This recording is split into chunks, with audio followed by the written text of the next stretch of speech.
एक शख्स जिसके दो रूप हैं, एक पहाड़ों के बीच पला बड़ा एक सीधा साधा लड़का और दूसरा भगवा वस्त्र पहने भारत के सबसे बड़े राज्य का सबसे शक्तिशाली मुखिया। ये कहानी है योगी आदित्यनाथ की, एक ऐसे सन्यासी की जिसने सियासत में कह सकते हैं एक तूफान सा ला दिया।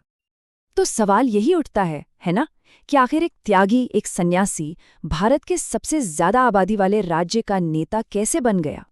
कैसे एक शख्स ने मठ का जीवन चुना, वो राजनीति की सबसे ऊंची सीढ़ियों पर चढ़ गया? चलिए आज इसी सफर को समझने की कोशिश करते हैं।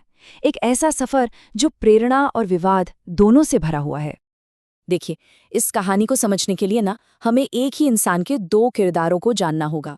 पहले हैं अजय मोहन सिंह बिष्ट। कौन? उत्तराखंड के एक छोटे शांत गांव से आए एक गणित के छात्र। और फिर दूसरे हैं योगी आदित्यनाथ, 20 करोड़ से भी ज्यादा लोगों वाले उत्तर प्रदेश के बेहद शक्तिशाली मुख्यमंत्री।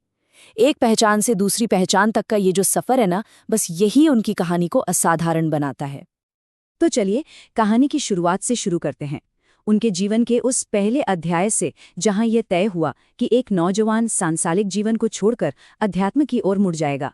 आखिर ऐसा क्या हुआ था? तो देखिए, 1972 में पंजुर गांव में उनका जन्म हुआ, अजय बिष्ट के नाम से। और जिंदगी एक तय रास्ते पर चल रही थी। वो गणित की पढ़ाई कर रहे थे।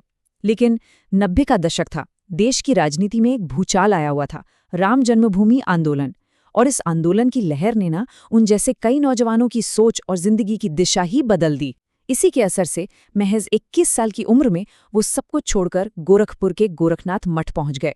और फिर 1994 में महंत अवैधनाथ से दीक्षा लेकर वो बन गए योगी आदित्यनाथ। और यहीं से कहानी में एक ऐसा मोड़ आता है जिसकी शायद किसी ने उम्मीद नहीं की थी। एक सन्यासी जिसने दुनिया का त्याग कर दिया था, अब वो राजनीति के अखाड़े में उतरने वाला था। एक ऐसी दुनिया जहां के नियम मठ के नियमों से बिल्कुल अलग थे।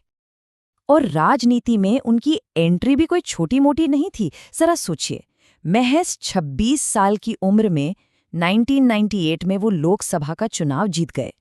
उस वक्त के सबसे युवा सांसदों में से एक भगवधारी सन्यासी का सीधे संसद में पहुंचना, ये भारतीय राजनीति के लिए एक बहुत बड़ा एक नया संकेत था। और ये कोई एक बार की जीत नहीं थी, कोई इत्तेफाक नहीं था। उन्होंने गोरखपुर को अपना एक ऐसा राजनीतिक किला बना लिया जिसे कोई भेद ही नहीं सका। एक के बाद एक लगातार 5 बार उन्होंने वहां से लोकसभा चुनाव जीता।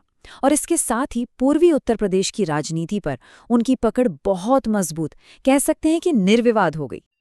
अब अपनी राजनीतिक शक्ति को जमीन पर उतारने के लिए उन्होंने 2002 में हिंदू युवा वाहिनी की स्थापना की। और ये संगठन बहुत जल्द उनकी एक पहचान बन गया। देखिए, इसके भी दो पहलू थे। समर्थकों के लिए ये सामाजिक और सांस्कृतिक काम करने वाला एक मंच था, लेकिन आलोचकों ने इसे हमेशा एक आक्रामक और यहाँ तक कि एक सांप्रदायिक ताकत के तौर पर देखा। तो ये संगठन उनकी शक्ति का जरिया भी बना और विवादों की वजह भी। अब कहानी को थोड़ा आगे बढ़ाते हैं, साल 2017 पर आते हैं। उत्तर प्रदेश में बीजेपी को एक तरफा जबरदस्त बहुमत मिला। माहौल जश्न का था, लेकिन हवा में एक ही सवाल गूंज रहा था, मुख्यमंत्री कौन बनेगा? और जो जवाब सामने आया उसने तो सच में सबको चौंका दिया। जैसे ही योगी आदित्यनाथ का नाम मुख्यमंत्री के लिए सामने आया, मानो राजनीतिक गलियारों में हलचल सी मच गई। एक सन्यासी जो अपनी कट्टर हिंदुत्ववादी छवि और तीखे बयानों के लिए जाने जाते थे, वो अब भारत के सबसे बड़ी आबादी वाले राज्य की कमान संभालने वाले थे। ये एक ऐसा राजनीतिक फैसला था जिसे कई लोग एक बहुत बड़ा रिस्क मान रहे थे। अच्छा, मुख्यमंत्री बनने के बाद उन्होंने अपनी सरकार की नींव 3 मुख्य बातों पर रखी। पहली, कानून व्यवस्था। इसके लिए जीरो टॉलरेंस की पॉलिसी अपनाई गई। दूसरी चीज, इंफ्रास्ट्रक्चर। इसमें एक्सप्रेसवेज और एयरपोर्ट्स के जरिए राज्य की एक नई छवि बनाने की कोशिश हुई।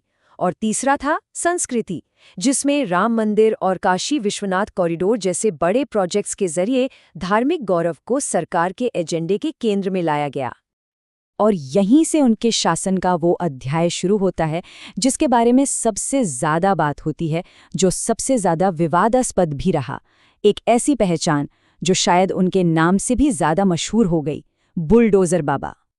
तो ये बुलडोजर बाबा नाम आया कहाँ से? ये नाम उन्हें मिला माफिया और अपराधियों की अवैध बताई जाने वाली संपत्तियों पर बुलडोजर चलाने की नीति से। और देखते देखते ये बुलडोजर सिर्फ एक मशीन नहीं रहा, ये चुनावों में उनकी ताकत का सिंबल बन गया और नेशनल डिबेट का एक बहुत बड़ा मुद्दा। उनकी नीतियों पर राय हमेशा से ही दो हिस्सों में बटी रही है, बिल्कुल साफ साफ। जैसे बुलडोजर एक्शन को ले लीजिए। उनके समर्थक कहते हैं कि ये माफिया राज को खत्म करने के लिए जरूरी था, एक रामबाण इलाज था।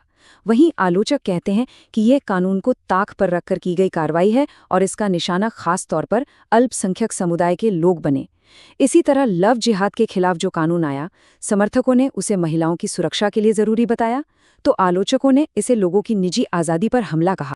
तो कुल मिलाके उनकी जो विरासत है उसे दो बिल्कुल अलग अलग चश्मों से देखा जाता है। एक तरफ है उनके समर्थक, जो उन्हें एक अनुशासित, एक मजबूत नेता मानते हैं। उनका मानना है कि योगी ने उत्तर प्रदेश जैसे बीमार राज्य की किस्मत बदल दी, विकास किया, सुरक्षा दी।